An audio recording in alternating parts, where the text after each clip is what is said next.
Good morning, everybody, and welcome to Unity on the Space Coast. Please rise as you're able and join us for our opening song. You are welcome here. One, two.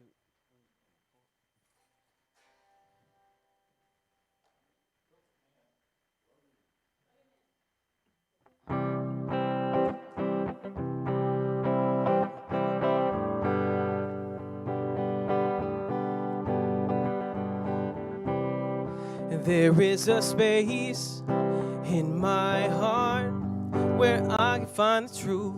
I find me in you, a truth beyond what you may see now. But when we are one, we bring more good about. No matter who, what you call yourself, or where you come from, yeah. There is a place in this world with open arms right now. Oh, welcome to love, welcome to peace, welcome to our community. Be who you are, yeah, let your light shine. We're so much more when we unite. Welcome here, you are welcome here. See with new eyes, allow and unfold, embrace and let go, trust the flow. There's a freedom in love when you follow your heart, yeah. Together we are stronger than we could ever be apart. No matter who, what you call yourself, or where you come from, yeah. There is a place in this world with open arms right now. Oh, welcome to love, yeah. Welcome to peace. Welcome to our community. Be who you are.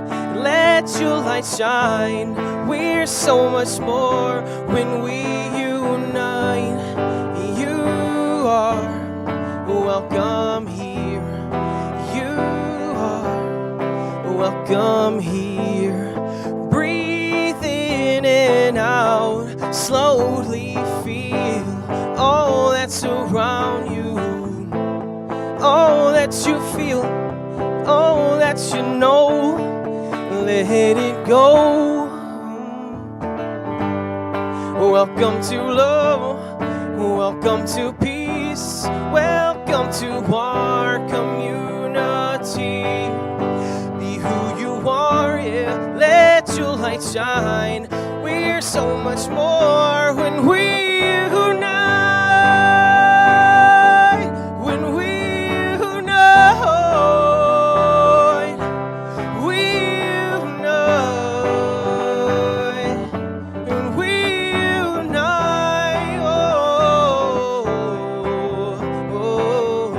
and you are welcome here. Love is welcome here, and peace is welcome here, and you are welcome here.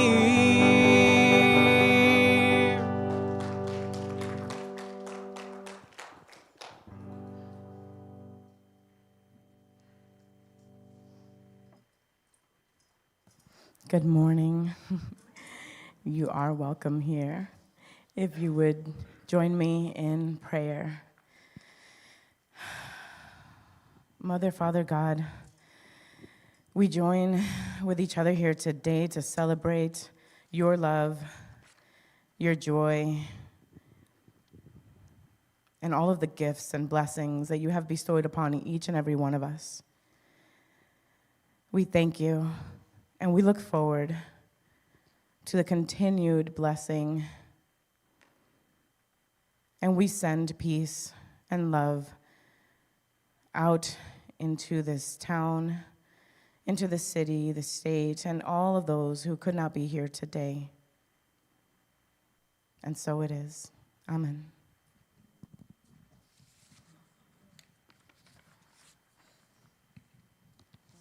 I too am grateful to be here this morning and that each one of you has decided to be here as well. Do we have any newcomers today? We do, yeah. Our guest speaker, Judith. Yeah. Thank you so much for being here today with us, and we're going to present you with a newcomers packet. Feel free to look through that later on and come see us in the inner space, and you will get a free gift. If we have any newcomers online, please comment on the video and let us know, and we will make sure that you receive your free gift. We are glad that you're here with us today. Next, I'll introduce the band. We are the band. On guitar, we have Bob Patterson. Everybody give it up for Bob today. And vocals, and I'm your acting music director today, Nick. Thank you. And then we have Robert Buck with us today. He's going to be playing his singing bowl during our meditation. Up in the sound booth, we have Alex Dershka and Bob Knight making it possible. Leading our platform today is Sadie Perdomo. And Barb Russell is going to be doing our meditation. And then our message will be delivered by Reverend Judith Elias. No S. Sorry. Elias. Thank you. And then we have announcements. All right. The Unity World Day of Prayer is coming up. Oh, excuse me. Join us for that, September 11th and 12th. There is a link that we prefer that you register at. This is a Unity Worldwide Ministries event, so be sure to join us for that. Then we have Sound Bath coming up. Make sure you join us for that as well. That's on the 20th. It's a Friday at 6:30, and the doors open at 6 o'clock. That's always a lot of fun. Nicholas and I enjoy bringing these healing sound vibrations to you all. Then we have Unity Lunch with Friends. That happens the first Wednesday at 2 p.m. every month at the Village Inn, and it's hosted by Celia Brandt and Mark Kohler. Thank you so much for being present for that. And we have potluck the third Sunday of every month. Join us for that. Bring a dish to share with everyone. We always enjoy that community. Do you need prayer? We all need prayer, and Unity was founded in prayer. Please see Barbara Russell at the end of service in the prayer place, or you can schedule a private session with her anytime during the week, and she'll be glad to sit with you. Hospitality volunteers. We are looking for some volunteers even today, if you'd like. There is a sign-up sheet in the hospitality area on one of the tables that you can sign up for. The tasks are many, but many hands make light work. So we appreciate anything that you can offer. Birthday Sunday is today. Join us after service for cake and ice cream. We have cupcakes today and different ice cream. I think we have some options, some different options. It's going to be fun. I think we're going to sing and Happy this Birthday. Is, September birthdays. Yeah. Happy birthday to you. Happy birthday to you. Happy birthday, dear friends. Happy birthday to you. Shirley. Shirley, happy birthday. Yeah, special. Thank you so very much. So we have our vision and mission statement. Join me in saying that Unity on the Space Coast celebrates a world of harmony, abundance, and divinity. We joyously express truth, inspiring transformation. And our core values. We have inclusiveness. We recognize the value and oneness of all beings. Compassion. We nurture all beings with kindness, love, and understanding. Gratitude. We appreciate all we have, give, and receive. Growth. We learn from the transformative adventures of life. And healing. We embrace the journey of becoming vibrant, healthy, and whole.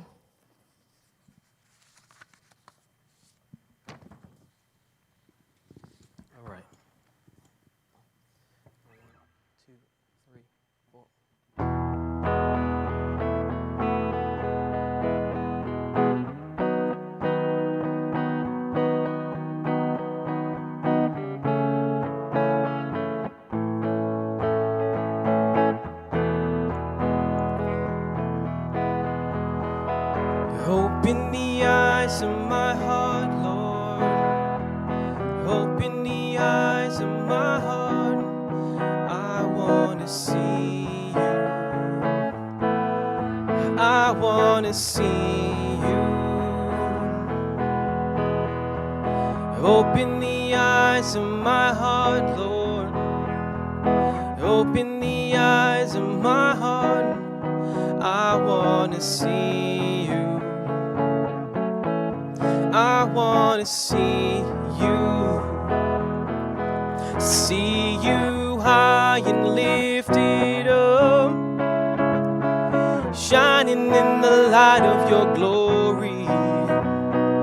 Pour out your power and love as we sing, holy, holy, holy. Holy, holy, holy.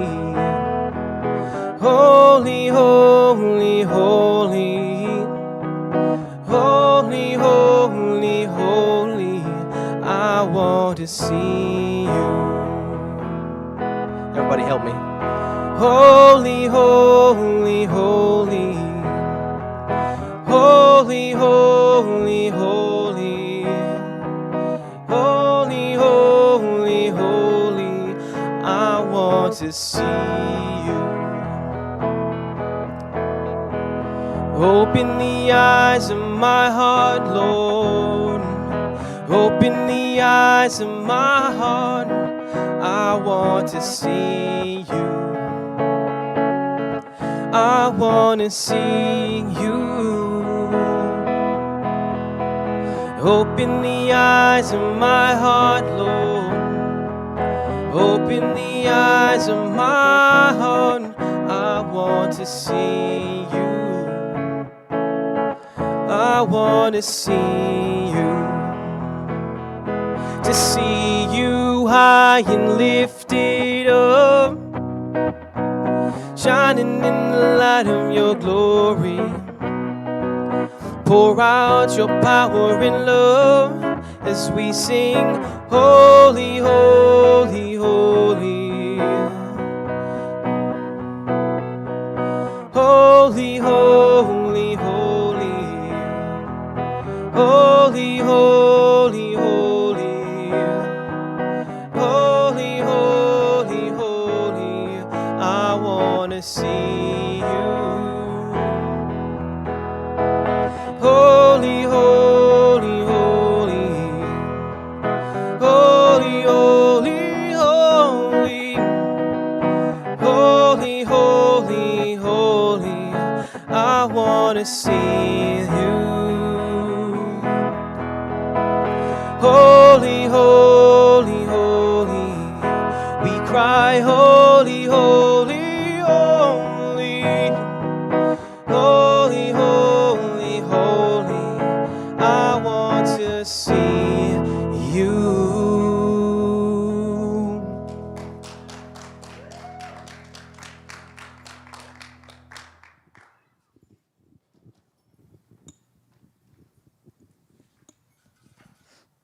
All right, here's your daily word in Spanish. Hoy, el 1 de septiembre de 2024, la palabra diaria es juntos. La afirmación es, la unidad enriquece mi alma. La vida moderna nos lleva a enfrentar momentos de soledad. A medida que disfrutamos de más comodidades, parece que tenemos menos tiempo. Sin embargo, es esencial dedicar esfuerzo y tiempo a las relaciones. Estar juntos va más allá de simplemente pasar momentos agradables. Es una oportunidad para recordar que la vida es más que trabajo y ajetreo y que formamos parte de algo más grande que nosotros mismos. El tiempo que comparto con los demás me enriquece y bendice. Al abrirme a nuevas perspectivas, comparto de mí mismo y mantengo una actitud receptiva de cómo vivir la vida. Estar unidos como parte de la familia humana es un bálsamo para el alma, permitiendo sentir la presencia divina y celebrando la oportunidad de estar juntos.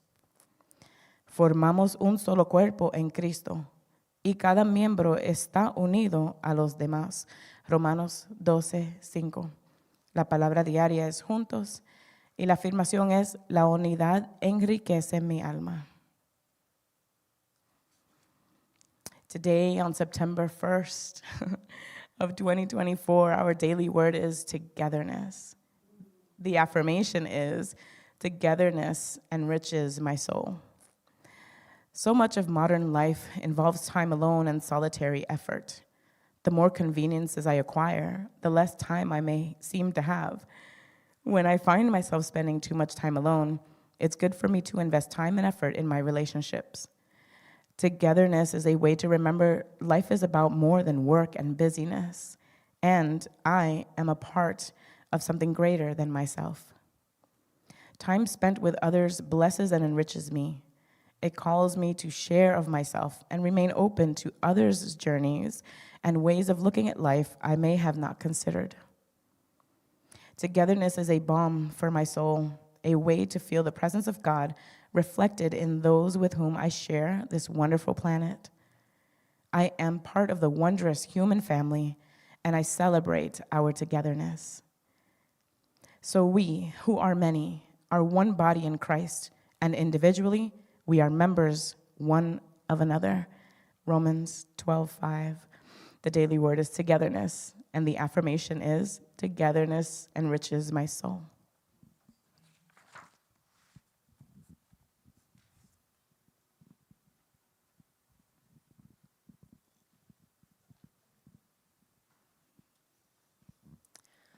Okay.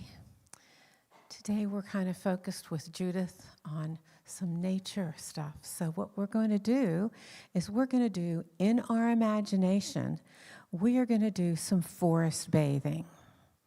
It was interesting. I was reading a new book on music and healing by Renee Fleming, the opera singer. And they've studied her a whole lot in MRIs and in PET scans and that kind of stuff. And what was most powerful in lighting up her brain was actually when she was singing in imagination. She was not actually singing, she was imagining singing. So the power of using our imagination is very powerful. So what I'd like you to do is to get in your comfortable position. And if you're comfortable closing your eyes, I'd like you to close your eyes. And with a deep breath, I'd like you to imagine yourself in a beautiful forest. As you see this forest ahead of you, you see the beautiful trees. You see the thousands of shades of green. And as you breathe in the coolness and the oxygen from the leaves, you find yourself going deeper. You see the roots of the trees going into the earth. You see the plants, all of them pulling nutrition from Mother Earth. And as you walk on Mother Earth, you feel yourself grounding in the earth. And you feel the stresses just kind of melt away. And as you go deeper into the forest, you see the dappled sunlight. You see the rays of sun coming through the leaves and falling on the ground.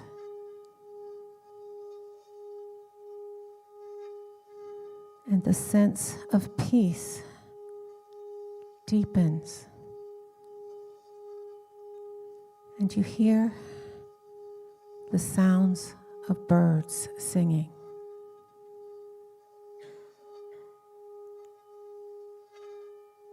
And as you walk, you see a butterfly flitting past you. You notice its bright colors. And as you walk deeper, you hear the sounds of a stream. And the music from the stream joins with the music of the birds.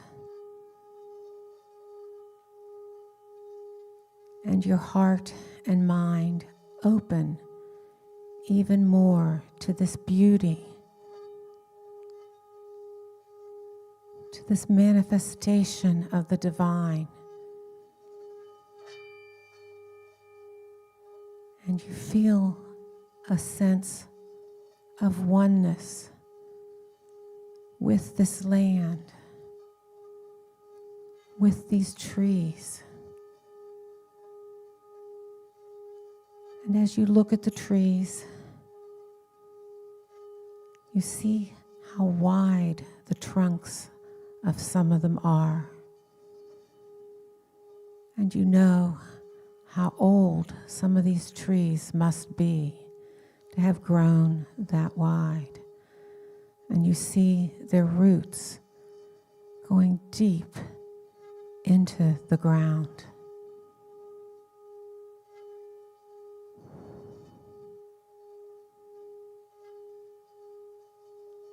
And you see some insects flying in the sunlight, their wings catching the rays of the sun. And as you walk deeper, you find a trunk. And you realize that it's a perfect seat for you. And you sit down on this trunk that's shaped like a chair. And you deepen your oneness.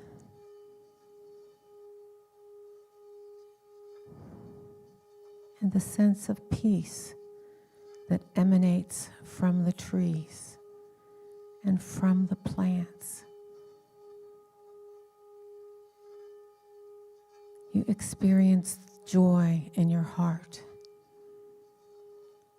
The joy of knowing that you are one with all of this.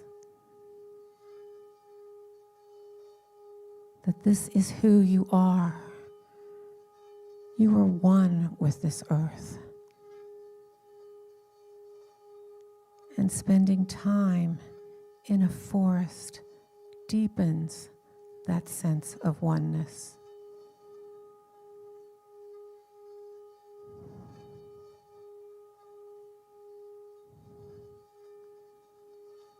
And you feel to get up and walk. And you walk past the stream, seeing the light reflecting off the water and listening to the gurgling as the water goes over the stones.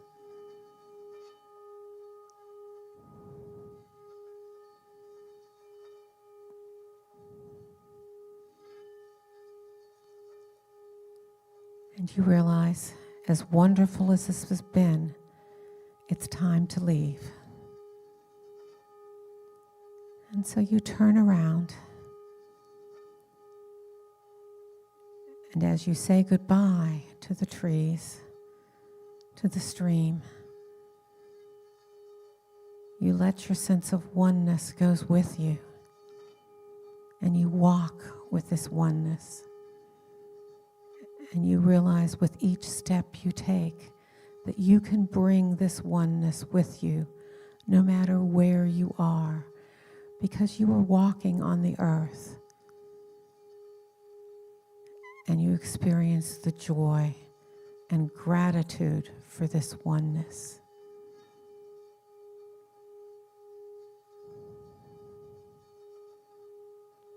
And as we come back to this room, we experience the oneness with everyone here. And again, our hearts are filled with gratitude. And so it is. Amen.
Thank you, Bob. That was beautiful. And my imagination, I don't know about all of you, but my imagination was running wild because I know every single word of that song. How many of you were like singing in your mind, right? And that's really amazing because what was shared in the meditation by Barbara is so true, that our brain fires when we image the pictures, especially of a green tree. In my younger life, in my 20s and 30s, I just retired after 30 years of ministry and my 68th birthday. Yeah, so, more than 30 years ago when I was first introduced to Unity, I was studying with a Buddhist monk who was the model for Yoda, and he used to have a little pin that said think green, and he taught green light meditation, and he would have us look out into the forest because he actually was a forest monk from Cambodia. And so I've been practicing green light meditation a lot of years, and then all this research started coming out, and people would send me these articles like, just looking at a green tree boosts your serotonin, and just looking in the forest and having a 15-minute walk increases your blood oxygen content. I have all these sciencey friends, right? But the truth is that these monks knew that, and that they knew it through meditation. In fact, he didn't know he had healing gifts. When he became a Buddhist monk, someone asked him to pray over a child that was sick and had a fever. So he thought, well, I'll try. And he said he assumed the position and prayed for the little girl, and he saw all this green light. And then he realized that something happened because she broke her fever and she got well. But he never, just like Jesus, he never took any personal credit for healing. He said, your faith has made you well. He said, good for you. He would never call himself the healing person. He did call himself sometimes a healer, but the responsibility was always in you. He would say, every person and every disease have the potential for full health, but not every patient can heal, right? Not every patient can heal, because a lot of times we don't believe it, or the toxicity is so great, or, the history, the place. Like a lot of my friends that we went through fires together for, almost a decade in Northern California, and then moved back where the fires had burned all these toxic chemicals, right? A lot of them got cancer, and a lot of them are no longer here, and that's hard to heal. But I believe it can be done, because I believe in the limitless potential to heal. And what I'm going to talk to you about today is not so much as above, so below, as it is equally so below as above. Because what I think we're doing is becoming more integrated. And we're starting to realize that metaphysics is right here, right? That the metaphysics of tree actually is our grasping tree. And that all the scientific evidence that's coming out to tell us about spiritual principles is just what has always been true, what Jesus tried to help us to understand. But we couldn't understand it because we didn't believe as a culture, unlike many indigenous cultures, that if we can't see it, it's not true, right? So we were so focused on observable data that we didn't open to the reality of the truth of there's a lot that transpires beyond that which appears. Say that with me. There's a lot that transpires beyond that which appears. And the truth for me in my spiritual path is that I've always known that. I knew it as a child because I knew things that I knew I didn't know. Like I knew things, I would say things to people and they would always call me an old soul. And I'd think, yeah, I've been around a few times, but I didn't know how I knew that. And I didn't know how I knew that, in particular, And so I had glimpses of spiritual reality as a child, and my parents were very spiritual in a very wide and accepting way. And I was raised Catholic, but by liberation theologists. You know what that is? It means, the people who were more interested in the mystical tradition and helping everybody to wake up than in the laws and the rules. Nobody followed the rules in my family. And my grandfather especially, who I'm convinced was a converted Jew, because he would say, oh, don't worry about anything. I've paid for your sins onto the 7th generation. He never went to Mass. He always had, a few jokes about what the priests and the nuns were doing. And, this was all accepted, We lived across from a convent, and it was a cloistered convent. But you knew that a priest and one of these lovely nuns were, having a special relationship. But it was not like unaccepted. There was a wide range of, it's human, they're human, a wide range of acceptance. Now, not for abuse. And that's what hurt me, and that's what eventually made me leave the church, is I was the clinical director of the child protection team of Palm Beach County when I was 28 years old. And I was already becoming jaded. My father said, none of my other children, because I was the youngest and like kind of the accident baby, none of my other children went to college and got sad. What happened to you? Because I was learning about the world, and I was seeing hypocrisy, and I was seeing oppression, and there were all kinds of crazy things going on in the 1970s, right? Where we were facing all kinds of things in our culture that didn't make sense. And my family, one of the examples I'll give you is my family was doing reconstruction work in Managua, Nicaragua, before the last two coups. I think there were at least two, but in the Somoza era. And I was fighting for human rights violations in Nicaragua at Ithaca College, right? And so I came home to find all of these people, the enemy, in my living room, But they were the nicest people, and they had no idea what I was talking about.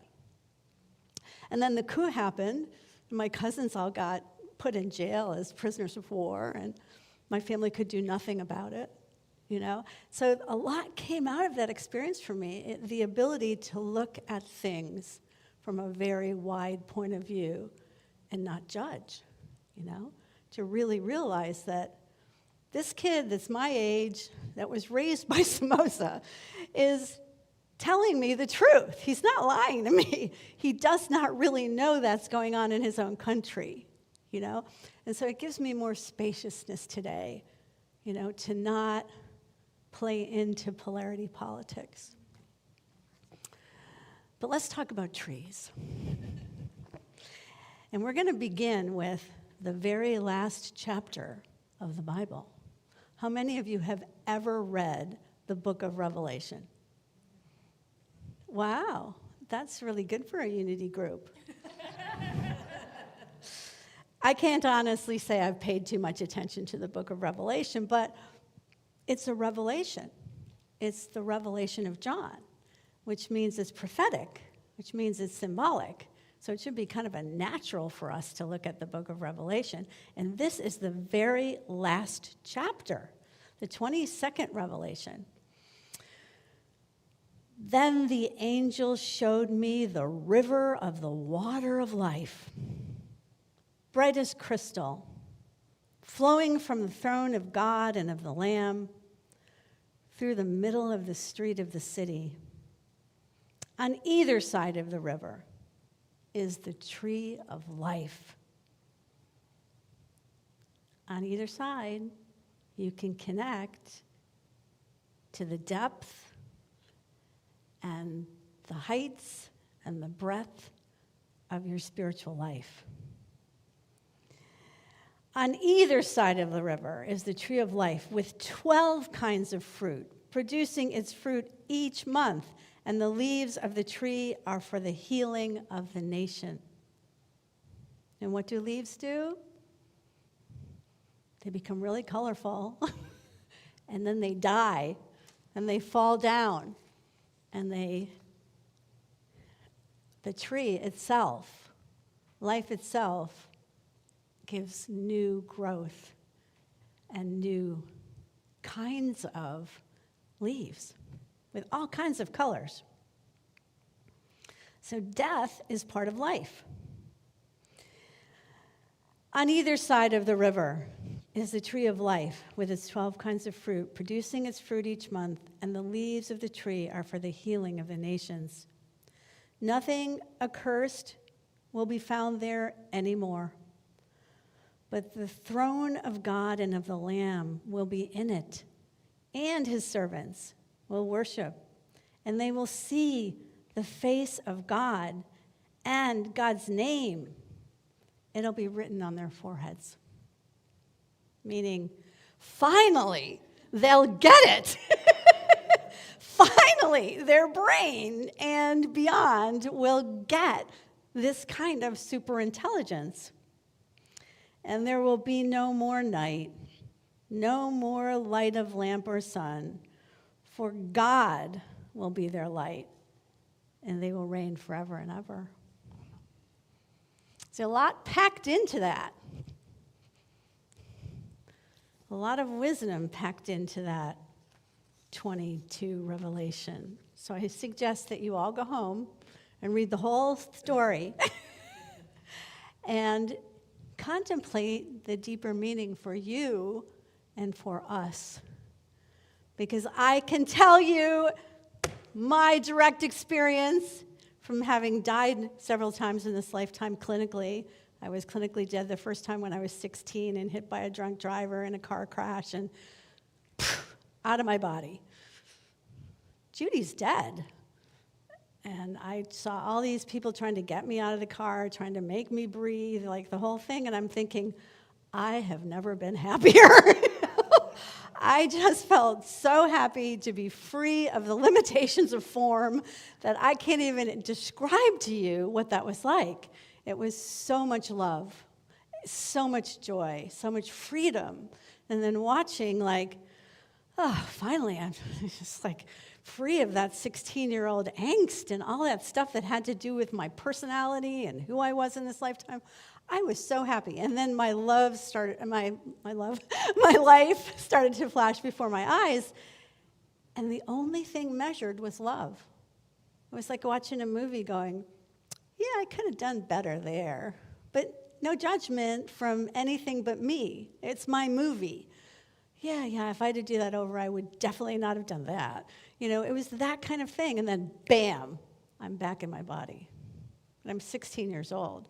And I don't know how to process that. And I didn't tell anybody about it for years and years and years and years and years. But I changed. I grew up. And my father, who always had jokes about everything, used to say, if we'd known, we would have tried to kill you sooner. He just couldn't understand how his bratty teenage daughter was suddenly not going. If he asked me to do something, like the previous self might have said, what, your legs are broken? Go get it yourself. I really was that much of a brat, and then afterwards I would just do it. And he would where did my daughter go, So these experiences, these wake-up experiences in our lives, they can completely change the way we do life. And, So, what is life? And when you look out at life, and you see, when I walked around this building, I saw so much life. You're so fortunate to have all of this land with all of these trees and plants and animals surrounding you. You are in a tropical forest. What do you see? What do you feel when you see tree? Because the word tree does not mean what that is.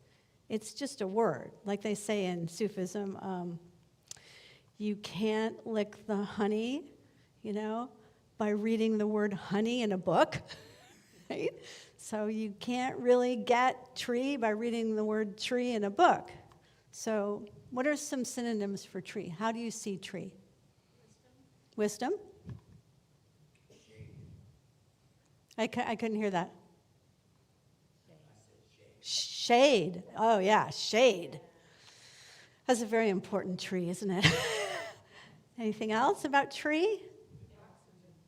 Oxygen. The lungs of the earth, they say. Anything else? Rooted. Yes. So I want you to take this affirmation, be rooted. Because trees, as the ancient sentinels of the earth, and as these oxygen-producing lungs of the earth, and as the life-giving medicine women, men, beings of the earth, as these ancient ones that can be, so much older than us. I was just recently in Palestine, just outside of Bethlehem. There is a 4,000-year-old olive tree. And that olive tree puts out some energy. And it's being protected by a group of Palestinians because 20 years ago, Israel put a wall right through this town, and they wanted to put it right through that tree. And I know several people personally who went to jail 4 times to protect that tree. And one of them is the most preeminent biologist. He's amazing, Dr. Mazem Kumsier, biologist/scholar/activist. He is a retired Ivy League professor that 20 years ago, with 50 of his friends, all went to jail 4 times. And they saved that tree. They still put the wall through this sweet little village, actually keeping some people from being able to get to the rest of their olive trees and get to the graves of their ancestors and all kinds of other things, but still, the mother tree was saved. Why do I say mother tree? How many of you know the work of Suzanne Simard? How many of you know any of the science around what's underground with trees and how trees talk to each other? Okay, so Susan Simard, if you ever want to Google that, and her TEDx talk is like 10 minutes of great trees, great information about trees, her research in the last 20 years. So Susan is the one who actually gave us the science that under the ground, deep under the ground, a mother tree like that tree can go miles in every direction underground, feeding plants and trees all over underneath with medicines, with messages, with support, with nutrients, with carbon, with all kinds of things that trees need, especially the baby trees of its own species. It likes them best. She actually proved that. She just wanted to know because she knew that birch talked to pine, talked to sycamore, that there were some trees that talked to each other and some trees that didn't. Or at least she couldn't measure it yet, right? We always have to consider that, because prior to the last couple of decades, we didn't know that trees could actually give energy because we couldn't measure energy. And so now we can. And so we actually know that if you go up to a tree, you put your hands on it and you say, please help me with my heart. I'm having problems with my heart. It will telegraph energy to your heart.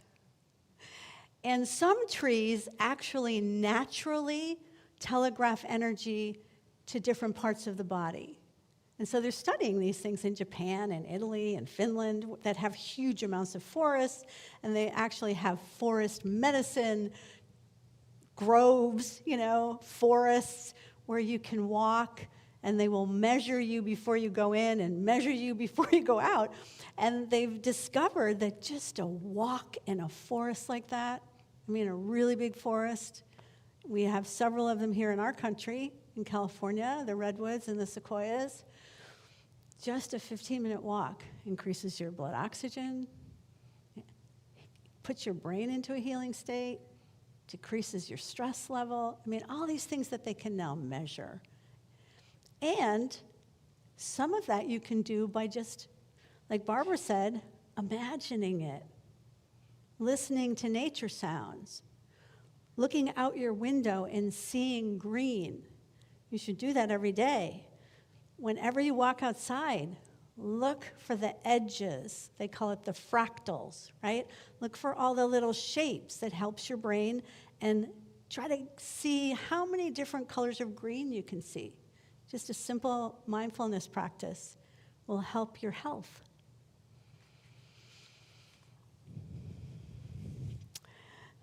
Shamans have always known about the wisdom of trees.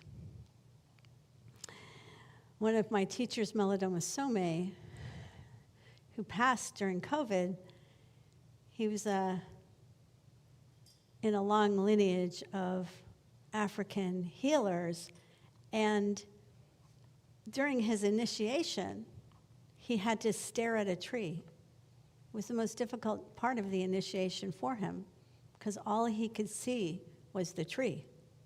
He couldn't see the soul of the tree. He couldn't see anything but the form of the tree. He couldn't do it. He just couldn't do it. And he had been stolen as a child and raised to be a Jesuit priest. So he had never been introduced to the African spirituality and the African way of seeing. And so he almost didn't make it through this initiation until he finally broke through. And he describes it as embracing the green lady, embracing the green lady of light. And you can, I put his book back there. You can see that chapter if you want and get his book on his initiation into his shamanic tradition. And Melodoma became this great bridge between African spirituality and the world, because when he went through the initiation in his Dagara community, then his elders asked him if he would go to the Sorbonne and get his PhD in anthropology and be his name, which means friends with the enemy. Melodoma actually means friends with the enemy. So he had that horrible experience being raised by Jesuits in a very harsh Christian tradition, like boarding school to Native Americans in this country, where he was beaten for speaking Dagara. He wasn't allowed to practice his tradition. There was all kinds of abuse that went on there until he broke free, and then he went back and was initiated, and so it was for the good of the world. You know, there was a far greater thing going on there, even though he suffered greatly as a child, thinking he was, away from his parents he loved, away from his community he loved, away from everything he knew, and he would describe it as pretty well tortured in this place, by these Christian brothers. He could see through his initiation that he had been trained to only see a certain way, and he had to open his eyes to see beyond that. Every part of a tree can be medicine if used in the correct way. You don't have to kill a tree to benefit from it. The bark, the roots, the leaves, the holes in the tree that lightning strikes become places for birds and all kinds of mammals and things to hide and give birth to their young. And so something that could have killed a tree now protects other living beings. And I think it's true for us. That is the spiritual wisdom of trees, that we need to stay rooted in the suffering that we've had is like the breaking of the shell of our understanding. They say you've got to suffer in order to sing the blues. Right? And it could be that, like Gibran said, the depths of our pain, the depths of our capacity to feel the pain are also the heights of our joy. That as humans, we have this full range of emotions. And it's not that our emotions are bad. Anger is not bad. Anger is just an intense energy. Use it to clean your room.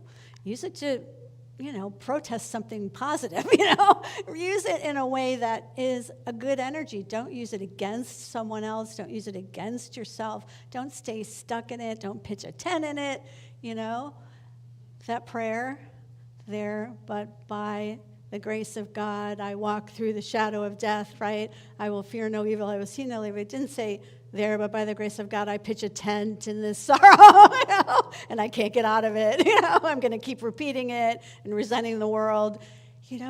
We have these experiences, and as I said, I was just in Palestine. I mostly was in Bethlehem, but I also was in Israel. I have friends that built an eco-village in northern Israel. They're now getting bombed and are in bomb shelters, but they are the coolest people.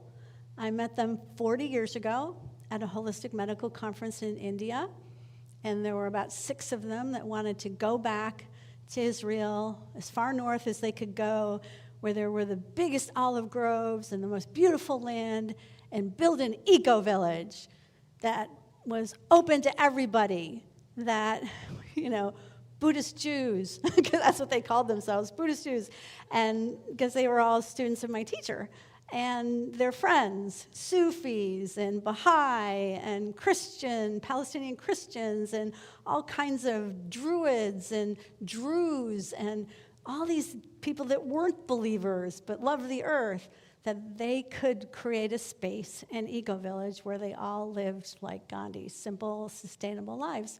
So now, 40 years later, it's amazing. There's 1,400 families living in Khalil Village, and they all bought their land. They didn't dispossess a Palestinian or shoot anyone or bulldoze their house, right? They did it legally and honorably. And you feel that when you go there. You just feel it. Like, this is the way I always thought Israel could be, And it's beautiful. But none of them go back to the West Bank because they tried. And it was so horrible what happened. Every time they did a nonviolent protest, every time, in 40 years. And many people died, and they just really gave up, I think, until now. I think now people are starting to, even if they have to meet in secret, like they're doing it because it's just so horrible what's happening in Palestine now. It's always been horrible. I don't know if any of you know the story, but I had to learn it quickly because I was one of these Americans that I would say is like clueless, and would be like to my friends in Israel, why can't you people just get along? I seriously, that was about the depth of my understanding of the Middle East, right? So I had to really do a very deep dive because I felt in my heart I was being called there.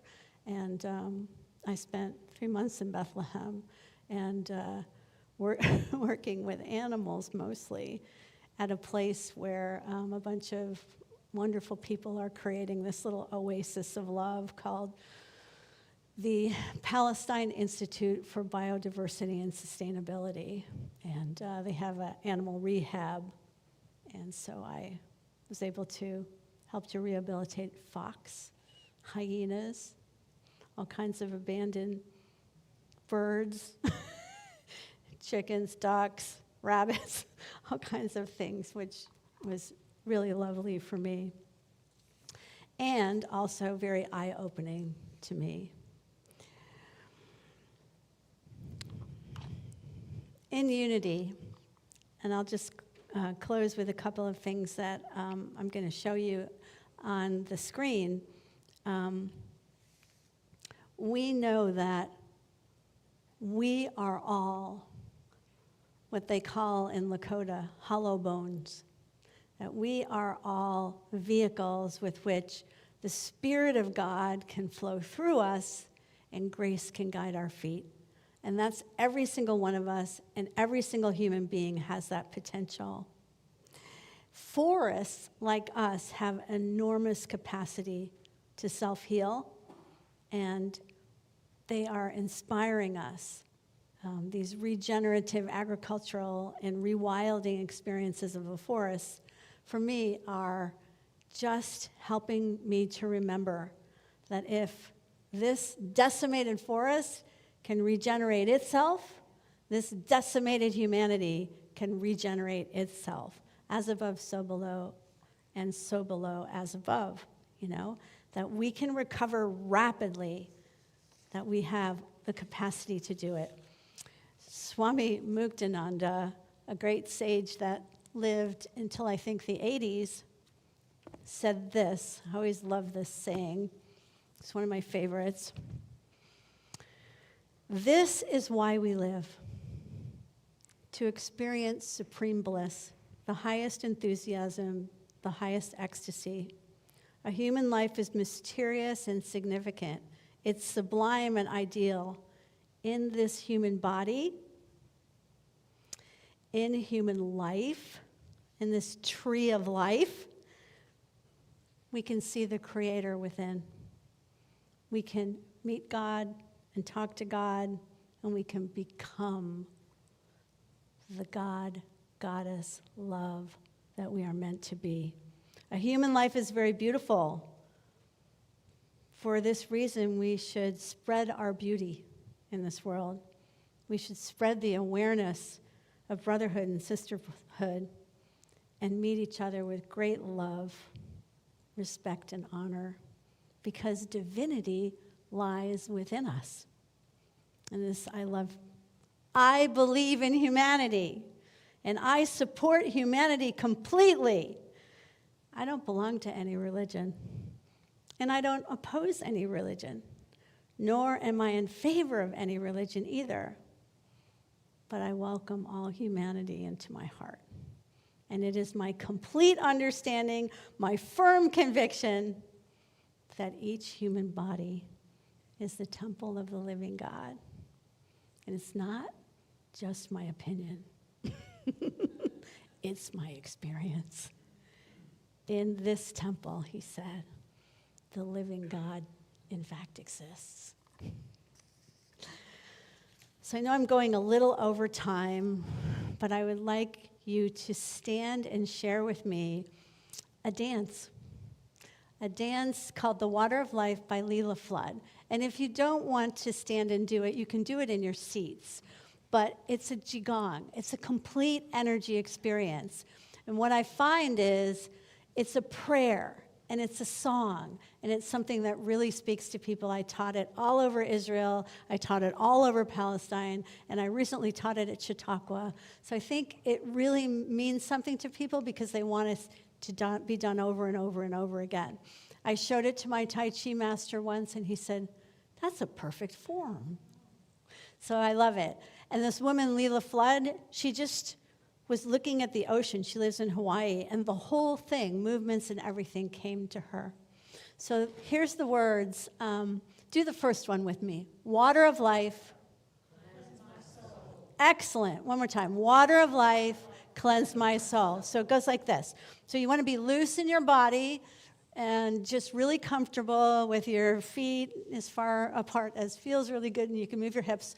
So you take a deep breath in, and if you're seated, you just do this, just like you're standing up and your legs are apart, and you can do it with your arms, and you'll feel it. Water of life. So you're like splashing water on yourself. Water of life. And now cleanse my soul. Cleanse my soul.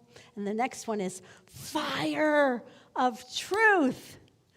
Burn away my fear. Ready? Fire of truth. Burn away my fear. And if you know any Tai Chi, everyone knows cloud hands. So you bring your palm up and you turn it. You bring your palm up and you turn it, and you can do it really little, like this, or you can do it really big, like this, and you can move your hips with it. I'm going to turn this way. Wind of the Spirit, wind of the Spirit, let my being soar. And you don't have to turn around, but you can. One more time. Wind of the Spirit, wind of the Spirit, let my being soar. And then scooping up the energy of the earth, gravity, Mother Earth, heal me again. Mother Earth, heal me again. Very nice. Give yourselves a hand. Please be seated. I want to show you two more things. I think we're on a salt march. Gandhi always believed that before he did anything, that he would be in silence, which we practice a lot, and get that guidance directly from God. And when he got the guidance to do the Salt March, people thought he was crazy, and they didn't want to do it. But without going to the ocean and taking that salt back, we probably wouldn't have a free India today. And so the Salt March was the beginning of liberation, and it was not considered to be a wise idea by most of the people around him. But when he got a message from God, he walked it. He marched it. And as he marched, people followed. As he marched, millions of people followed. And so it became an amazing march. So I have this acronym for SALT: serve, affirm what you value, love, and tell the truth. And the next slide, I'm going to show you two people that I met at a place called the Tent of Nations, the largest organic farm left in Bethlehem area that hasn't been taken over by illegal settlers. And I met these two people. They represent the hundreds of people that have been trying to protect this land for, 33 years, really. It's been in this family's ancestry for over 100 years, the Nasser family. The first person, I think, Peter, he's one of the Columbia College encampment students. Hi, everybody. My name is Peter. I'm here at the Tent of Nations, the Nasser family farm here in the West Bank. It felt incredibly important to come right now during this time of genocide with Palestinian people and experience, not firsthand, but as close as possible, of what the oppression of Palestinians looks like. It's been extremely moving just to hear the Nasser family story, the way that they've been defending this land for 33 years through the courts and facing all these hurdles that the Israeli government puts in their way to live in peace. To experience Israeli settlers and their aggression on Palestinian people. And it has a profound impact on my being to experience it in person. I hope that everybody that's listening will take the time to better understand the struggle of Palestinian people, to become acquainted with, get to know Palestinians, and do everything that you possibly can in order to stop this genocide and the systems that make this genocide possible, not only possible, but fundamental to the economic systems of the powers that be. So I wanted to share Peter with you and then also Susan, because they, to me, were like living saints. Peter has been arrested 4 times, not allowed to go back to his university, and threatened to not get his PhD. And so, these young people, they don't have any skin in the game. They're doing it totally for moral reasons. And the next person is Susan, and she's a Presbyterian minister. Hi, my name is Susan Wilder. I'm a Presbyterian minister from Virginia, and I'm here at the Tent of Nations to volunteer on this Palestinian Farm and Peace Center. This hilltop is much desired by the Israeli settlers, and on all the surrounding hilltops you see settlements. So as a volunteer, along with my other volunteers who are here, we're kind of like human shields, but also getting a chance to do some farming and learn a lot. It's such a beautiful and peaceful place. And with that, I'd like to say a prayer for this peace to spread to all this land. God be with the people of this land, whoever they are. All are human. It doesn't matter, Israeli, Palestinian, religious or not religious.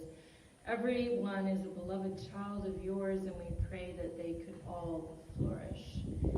Show each and every one of us our part in your plan of making this world, restoring it to your good creation. In your name we pray, amen.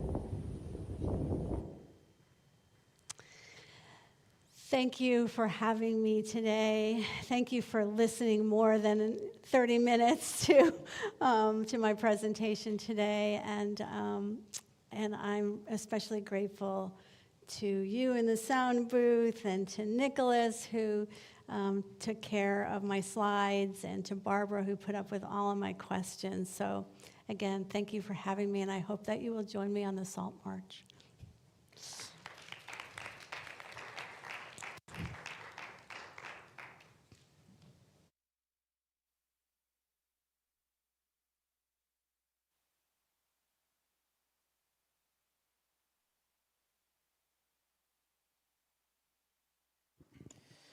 It actually lined up pretty well. It was meant to be. I wrote the song maybe a couple of years ago, and I just thought it was something perfect to play after your message. So,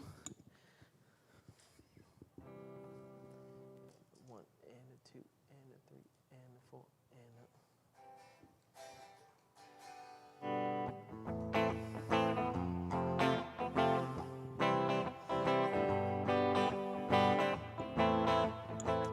a...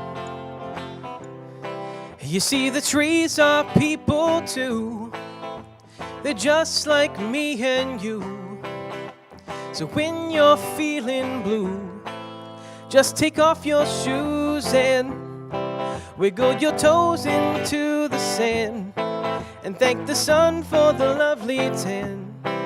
Let the energy flow right through. True gratitude. Mother Earth, Mother Earth, thank you for the clouds and the dirt. Mother Earth, Mother Earth, grateful for the rivers that quench my thirst. Mother Earth, Mother Earth, when will we ever realize your worth? Mother Earth, Mother Earth, wrap me in your arms of rebirth. Use your eye and you will see the divinity in me, because it is within you too. We all walk in each other's shoes. So with the time that we have here, let's try to stop the spread of fear. Purpose and see it through. We must do what is ours to do. Everybody clap. Mother Earth, Mother Earth, thank you for the clouds and the dirt.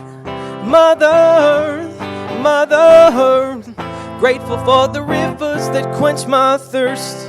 Mother Earth, Mother Earth, when will we ever realize your worth?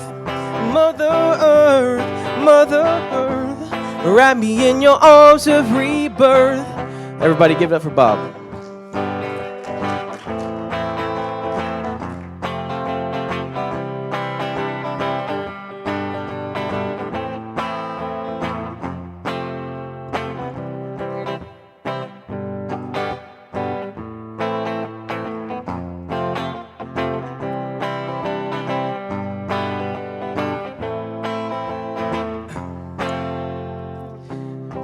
You never have to walk alone. You can just pick up the phone. Never forget to ask for help. It would be the greatest love you've ever felt. And you must reach your higher self and leave your ego on the shelf. Be still and take a breath. Meditate for better mind and better health. Mother Earth, Mother Earth, thank you for the clouds and the dirt. Mother Earth, Mother Earth, grateful for the rivers that quench my thirst. Mother Earth, Mother Earth, when will we ever realize your worth? Mother Earth, Mother Earth, wrap me in your arms of rebirth.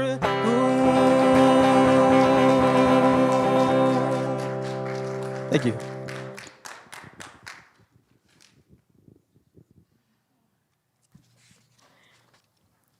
Thank you. Thank you for that. We do have a visualization, but we've done a lot of that today, I believe. So we're going to proceed with our prosperity celebration. So our ushers are coming up forward. This is the time to celebrate and amplify our prosperity consciousness through giving. You're welcome to use the white envelope in front of you for your offering. And those of you online, please click on our website link or go visit our website and you can click the donate button. We also accept Venmo, PayPal, Tithely, or mail us a check. So hold your gifts near your heart or in your mind's eye as we repeat or recite this affirmation together. Divine love through me blesses and multiplies all that I have, all that I give, and all that I receive. Thank you, God, for the joy of giving and receiving. And with this next song, we will put a final blessing on this offering to go do what it is meant to do through this community.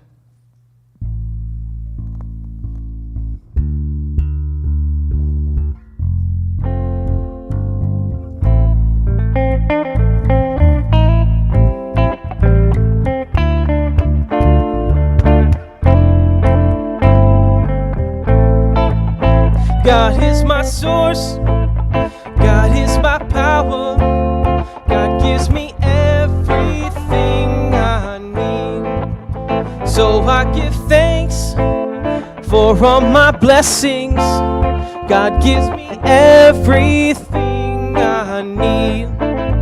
God is my source, yeah, God is my power, God gives me everything I need. So I give thanks for all my blessings. God gives me everything I need.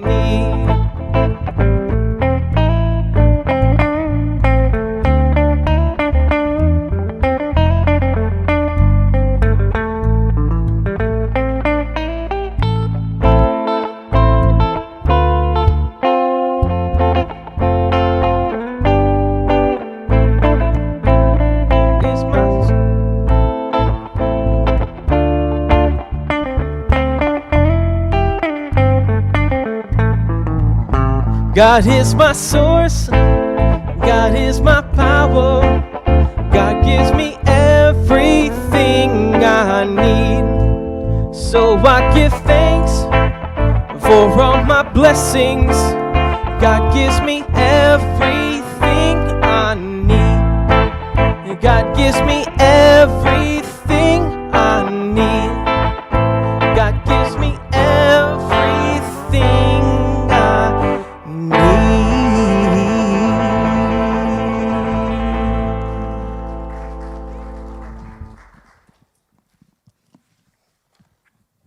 All right.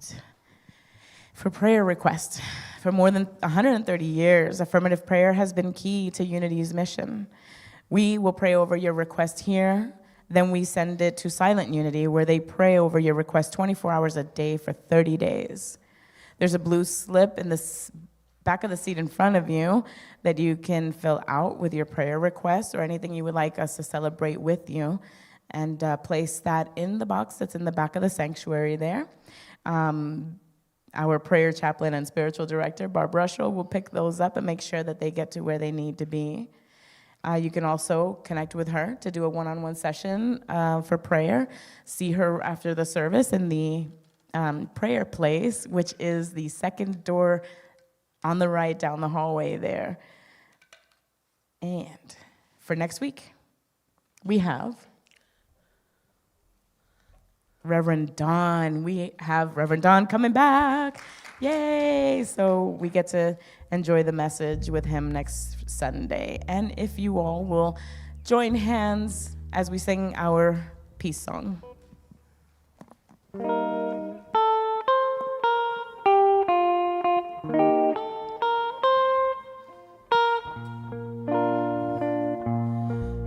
Let there be peace on earth, and let it begin with me. Let there be peace on earth, a peace that was meant to be. With God as creator, family all are we. Let us walk with our family in perfect harmony, perfect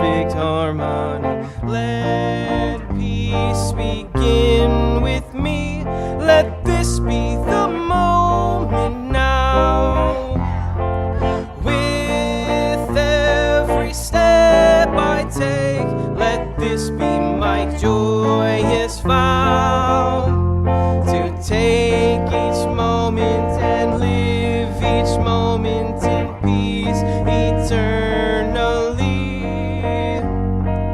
Let there be peace on earth, and let it begin with me. Yes, thank you. And our affirmation, moving on for the rest of the week. Pray for protection. Oh, the prayer for protection. We have to do that. Yes. The light of God surrounds us. The love of God enfolds us. The power of God protects us. And the presence of God watches over us. Wherever we are, God is, and all is well. Yay, God. And the affirmation, togetherness enriches my soul. 1, 2, All right, 3. have a blessed week.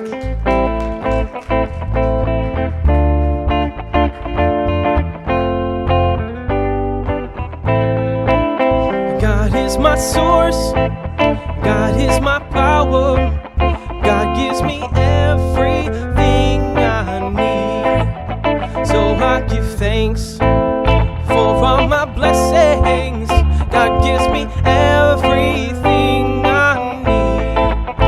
God gives me everything I need. God gives me everything I need.